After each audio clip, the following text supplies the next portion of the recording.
Hi guys, thanks for joining me.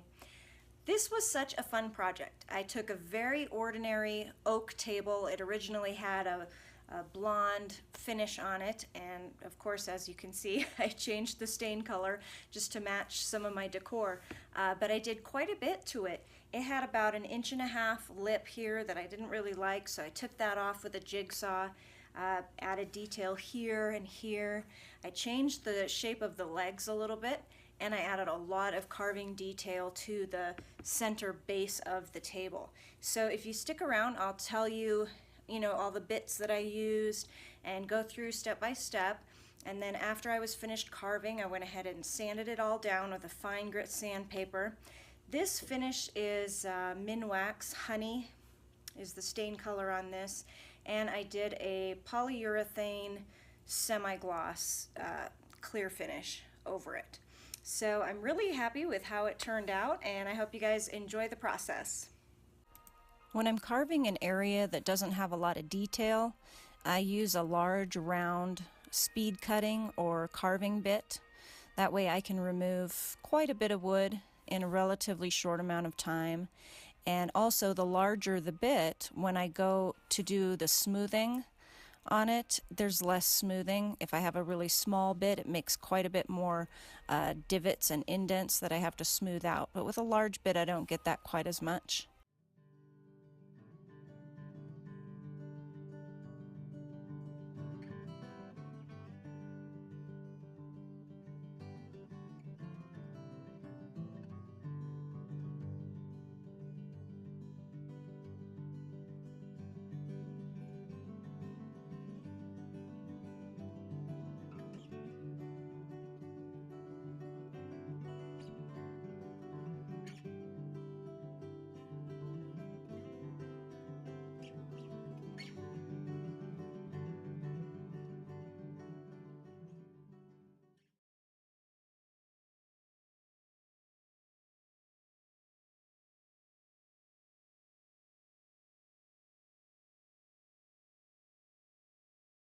In the areas that I've used one of those large bits, the edges are not a real tight, clean edge. So I go around the edge with a smaller round bit and just clean up those edges and do any detail work that I need to do before I smooth it out.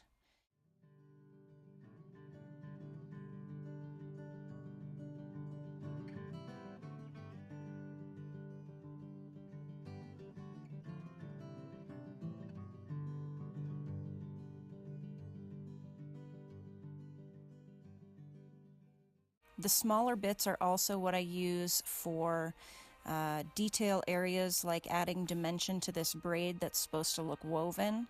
So I just go in on either side and give it the appearance that one is going under the other.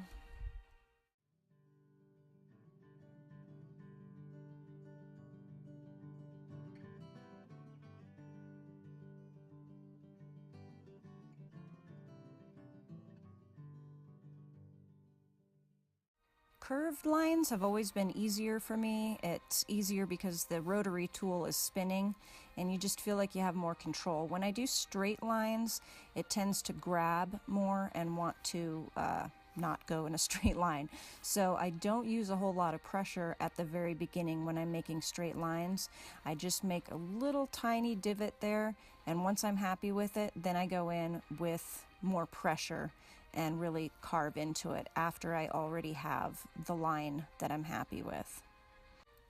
Now here I'm attempting to do like a pyramid type shape. I wanted it deeper in the edges, toward the outer edges of the diamond, and then taller toward the center of the diamond. So I just applied more pressure toward the edges and then less and less pressure as I got toward the center of the diamond. And I just kind of kept going over it and over it until I felt like I was happy with the shape.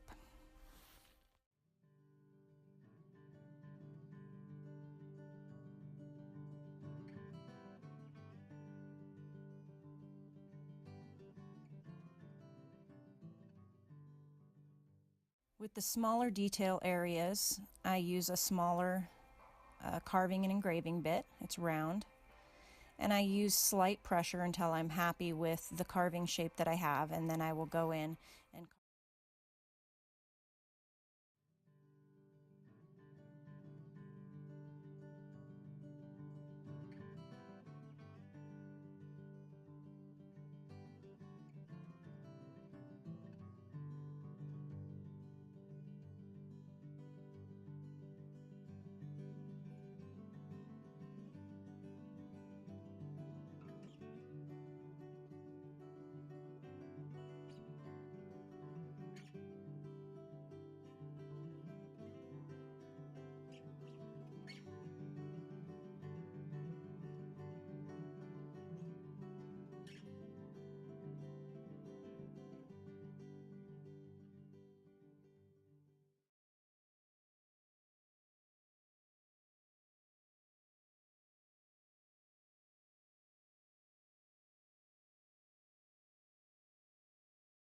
when I've got my basic carving shape finished, then I go in and smooth it out.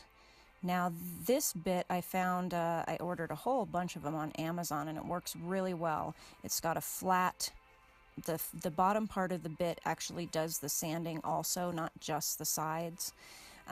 Technically it's for sharpening blades like chainsaws and things like that, but it works really well for smoothing that wood so that it's not rough after I've carved it. And then I have different sizes of the same bit to use. I wanted to go ahead and change the shape of the legs slightly, add a little more detail up at the top and at the bottom.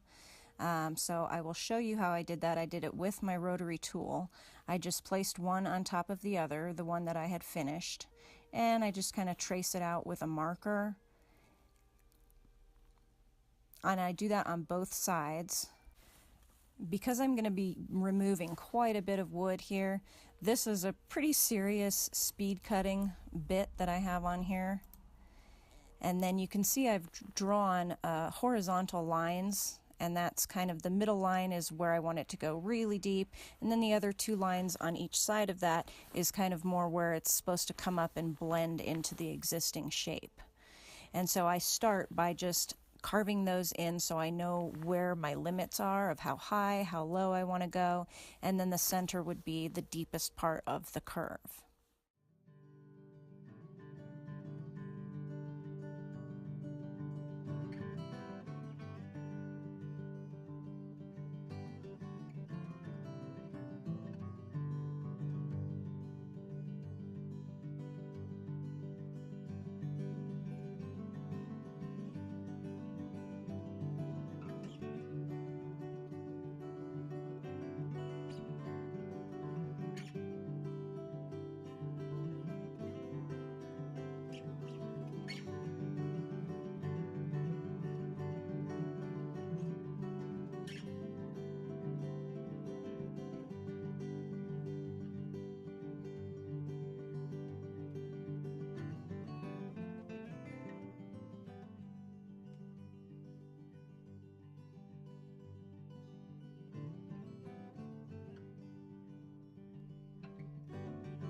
In order to do the details on the sides, I am using kind of a flat speed cutting bit, and my angle is kind of bad on this. I can't work very fast, but I can either make it easy for you guys to see or I can make it easy for me to carve. So for this I'm trying to make it easy for you to see, and I just line that up, and I try to keep my line as straight as possible, and I start with my center, the highest part, and I carve just to the side of that until I feel like that's where I need it, and then I go down to that second level down and do that one.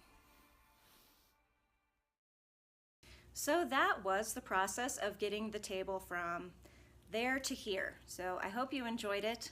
I sure did. Please hit like and share my videos if you find them inspirational.